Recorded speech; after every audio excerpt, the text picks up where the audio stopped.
Still 88 degrees in Knoxville, Oak Ridge, 89 in Loudon, 88 degrees in Maynardville. No 90-degree readings yet, but I do think over the next couple of days we will be seeing some 90-degree marks. Low 65 for tonight, another night where you can give that air conditioner and fan a bit of a break because you will need it over the next few days. I'll tell you how hot it's going to be as the news starts now.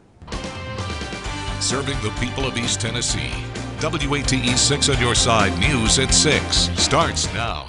Okay, it's football time in Tennessee again, or at least it was supposed to be. For better or for worse, yeah, right? So we're going to start with Mark tonight. You probably know if you're a Vols fan, hasn't been going so great so far. Yeah, it's been ugly so far, and I don't think anyone expected Tennessee to contend for the SEC championship this year, any realistic fans at least.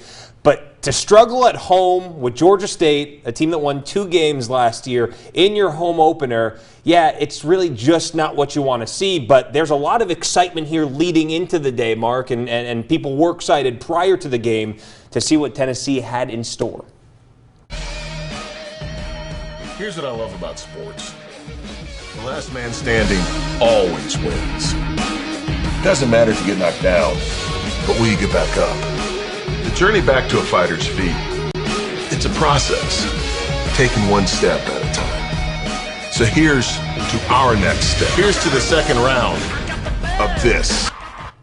Will you get back up? That is certainly the question for the Vols right now, right, Mark? Yeah, it really is. Let's see how this team can fare. In 2 words, it has not gone well, or in 2 words, not good. We're legally prohibited from showing the actual highlights, but we did find a solid workaround. And this would be funnier if Tennessee was winning right now. Let's take you to WAT Stop Motion Studios. Vols out of the tee for the first time this year. Tennessee a 26-point favorite against the Panthers. Look at the detail on those helmets. Second play of the game, though, Ty Chandler coughs it up. Georgia State recovers, and they're going to turn it into a touchdown. Then Tennessee gets grooving. Garantana to Marquez Callaway. Callaway goes up and gets it. We got ourselves a touchdown, Tennessee. That's the first of the year. Now the Vols are moving. Chandler makes up for his prior mistake. 31 yards down the sideline. Tennessee is on top. But instead of putting on more steam, they hit the brakes. Panthers go 81 yards in 16 plays. Dan Ellington. It's Cornelius McCoy, as you can see right there in the scene. The Panthers are not going away. So a fair approximation of what Tennessee's had in store for you today. Georgia State still on top in the third quarter now, 21-20. The Vols getting all they can handle from the Panthers in the season opening game. Certainly not what you expected after an offseason of building hype around this team and believing they were more than qualified to get to a bowl game this year. Yeah, and I mean, you see the pictures of the stadium. You know, we're not even through the third quarter, and the thing's half empty now. I mean, a lot of people are just tired of it. They've gone home. It's hot. You know, it's tough to sit there and watch a team that's not performing up to the expectations. Fans invested money in this, and this is certainly not the performance Jeremy Pruitt or his coaching staff were hoping for. And some sluggishness is to be expected, but now midway into the third quarter, you really got to expect the Vols to step on the gas. We will be able to show actual highlights. Hopefully there are more highlights for Tennessee tonight at 11. And hopefully they will be highlights. I mean, it'd be great for them to come back and win this thing. Thank you, Mark. We know win or lose, so much of today, especially before the game starts, it's just about the atmosphere. Our Elizabeth Kubel was on campus soaking it up, and tonight she's bringing the buzz to you. Before all the fun inside the stadium comes all the fun out here. Campus has been electric as Vol fans kick off the first game of the season. We are just here hanging out, and the kids were dancing with Smokey and with the cheerleaders earlier, and so we're having a good time doing that. I'm really excited. I'm really excited. From Volunteer Village to the tailgating tents.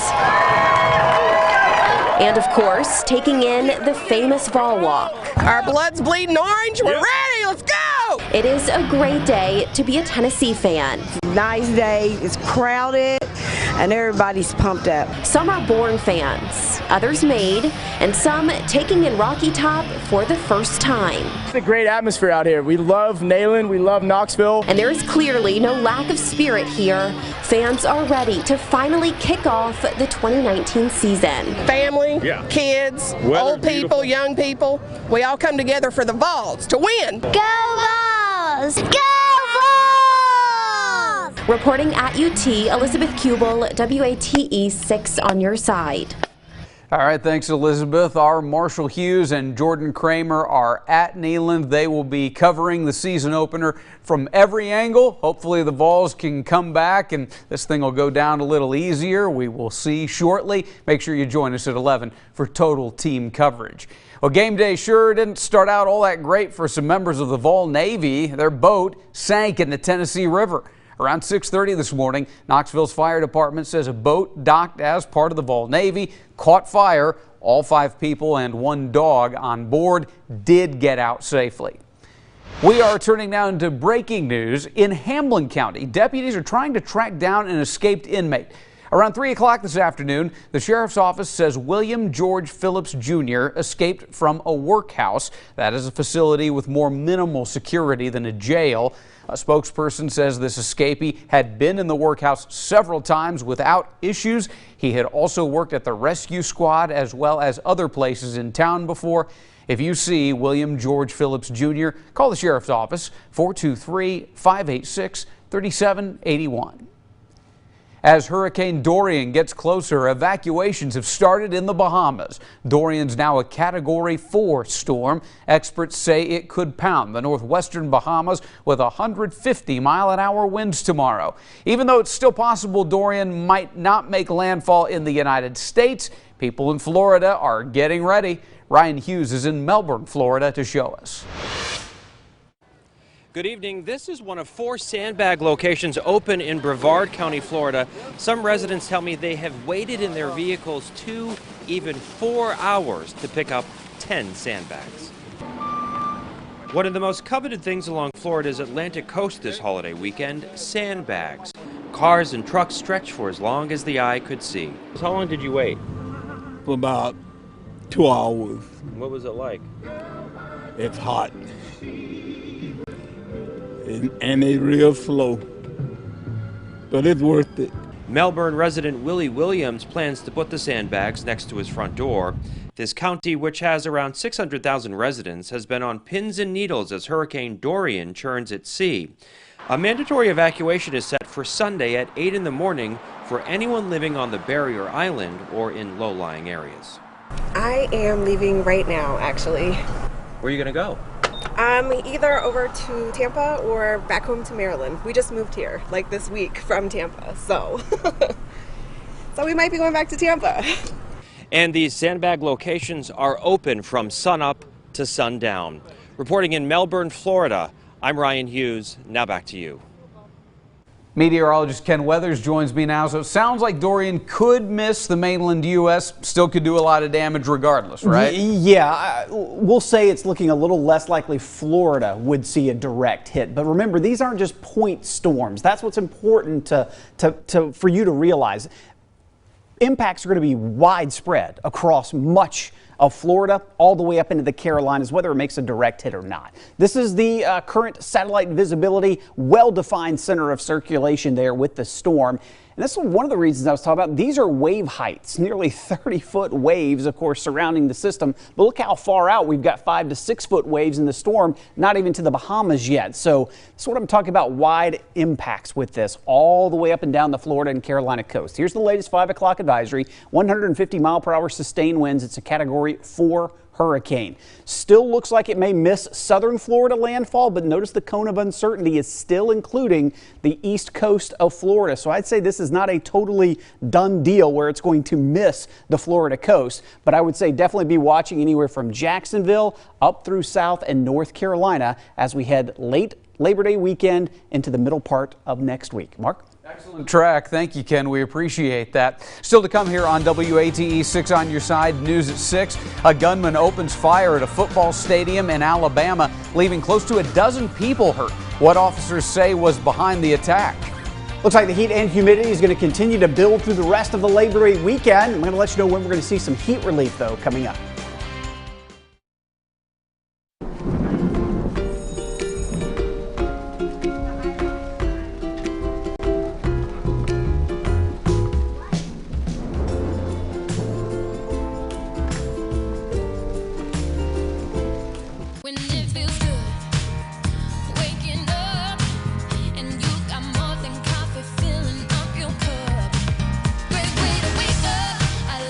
Gonna be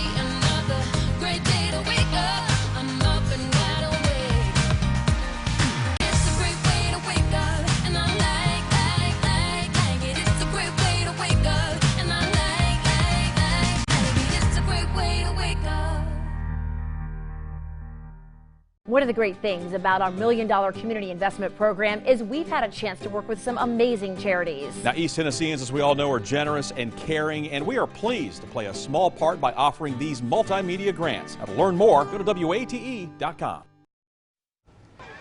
Chaos broke out last night at a high school football game in Alabama. Shots rang out near the end. When the gun smoke cleared, close to a dozen people were hurt, including 6 teenagers. We do want to warn you, this video is unsettling.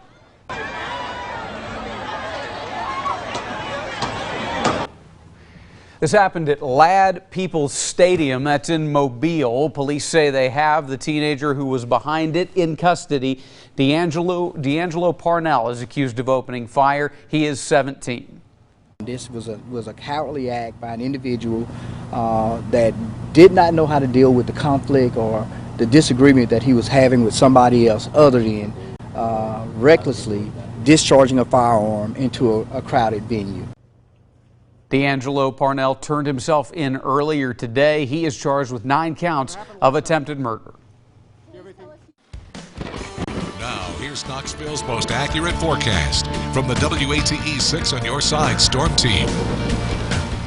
Well, maybe you didn't notice. You probably did. The heat's back, isn't it? Oh, it's back. And not only is the heat back, we're going to see that humidity come back as we go through the rest of the Labor Day weekend. Okay. Summer not over yet. What do they say? It's the unofficial end of summer? Well, it's not the end of summer, as you're going to see. It's going to be pleasant again overnight tonight. Temperatures falling back in the low 60s. But as I mentioned, that heat and humidity will be building. And of course, we're going to keep an eye on Dorian. I don't think we're going to see any direct impacts here in East Tennessee from that. Beautiful view from Pigeon Forge. This is the Smoky Mountain Opry looking back towards the mountains. A few thin clouds overhead there, and that's about it that we've seen out there today. 82 the current temperature, 40% relative humidity, so still another dry evening out there. And that's the way it's going to stay, at least through tonight. So temperatures should drop off pretty quickly as we go right through the evening hours. Still 87 though here in Knoxville, 86 Morristown, 88 in Middlesboro, 82 for Crossville and Kingston. There's a 90 now showing up in Athens down into Monroe County. Pleasant, Mount LeConte now 74 degrees. Overnight tonight,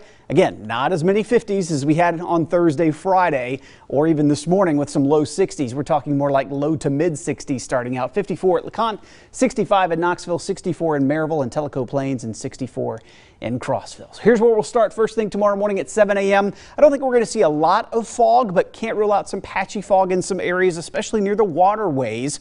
We've seen that over the past couple of mornings because the water temperatures are warmer than the surrounding air, and you get that fog that forms right along or nearby some of the rivers and lakes. So keep that in mind first thing on Sunday morning. Otherwise, what you see is what you get. A mostly sunny sky once again. This is lunchtime, already heating up in the upper 70s and low 80s. Clouds will start to billow up back across the mid-state up into southeast Kentucky, but still think we'll see more sunshine than anything else. And look at temperatures warming by 3:30 into the upper 80s, close to that 90-degree mark. Still pleasant, though. Higher elevations with a mix of sun and clouds. Mount LeConte, 66 degrees by tomorrow evening. That will be nice. But notice, even through 11 o'clock tomorrow night, upper 60s and 70s, going to stay dry. That's the key here. We may not see any rain for another 7+ days coming up. Dorian, again, I showed you this, 5 o'clock advisory, 150 mile per hour sustained winds.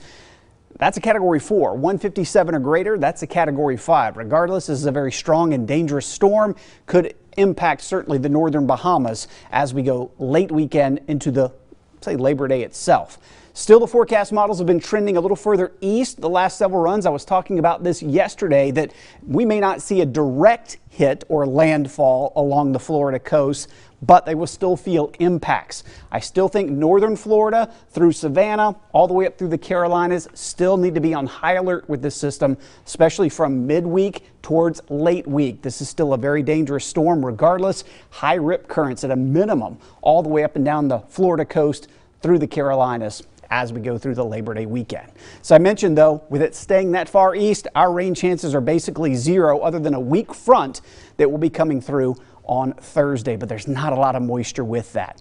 There is a lot of moisture in the atmosphere, though, in the sense it's going to be humid, and we'll notice that as we head late Monday into Tuesday. The muggies, if not stickies, will start to come back. So here's what we're looking at for high temperatures tomorrow. 91 in Knoxville, 88 degrees in Maryville, 90 for Madisonville and Athens, and 89 degrees in Kingston. 7-day forecast shows, again, warm and humid air starting to build back in. You see that with the overnight lows more towards the upper 60s to near 70 and 93 Wednesday, 94 on Thursday, or excuse me, 93 on Wednesday. But that cool front coming through Thursday, not much moisture with it, but look what it does to our overnight temperatures, especially less humid.